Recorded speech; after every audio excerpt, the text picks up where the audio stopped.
এক বনে এক নেকড়ে বাস করত। একদিন সে খাবারের খোঁজে বনে ঘুরছিল। হঠাৎ করে সে একটি হরিণ দেখতে পেল। নেকড়ে তখন হরিণকে ধরার জন্য দৌড়াতে শুরু করল। হরিণ তার জীবন বাঁচাতে দ্রুত দৌড়াতে লাগল। একসময় নেকড়ে হরিণটাকে ধরে ফেলল। সে তার ধারালো নখ দিয়ে ঝাঁপিয়ে পড়ল হরিণের উপর এবং হরিণের গলা চেপে ধরল।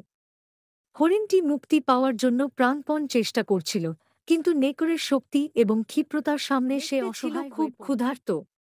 সে খুব তাড়াতাড়ি হরিণটিকে খেতে শুরু করল। হঠাৎ নেকড়ে মুখে ভয়ের ছাপ ফুটে উঠল। তাড়াতাড়ি খেতে গিয়ে বড় একটা হাড় বিঁধে গেল নেকড়ে গলায়। ব্যথায় নেকড়ে আর্তনাদ করে উঠল, উফ উফ চিৎকার করতে লাগল। তার চিৎকারে হাড়টি আরও ভালোভাবে চেপে বসল তার গলায়। সে কিছুতেই হাড়টা গলা থেকে বের করতে পারছিল না। ঠিক সেই সময় নেকড়ে একটি সার্সকে দেখতে পেল। সার্সের লম্বা গলা দেখে সে ভাবল, সার্সের লম্বা ঠোঁট নিশ্চয়ই খুব কাজের হবে।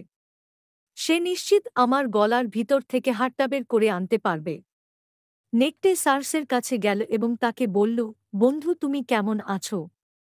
হঠাৎ সামনে নেকড়েকে দেখে চমকে উঠল সার্স। সে ভয়ে কয়েক পা পিছিয়ে গেল।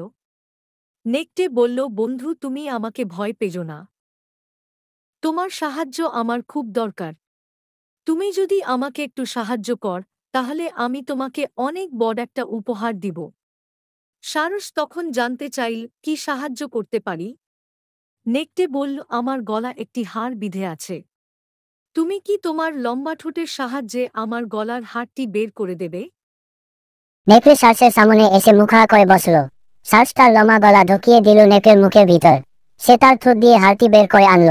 কাজ শেষ হয়ে যাবার পর সার্স তার উপহার চাইল।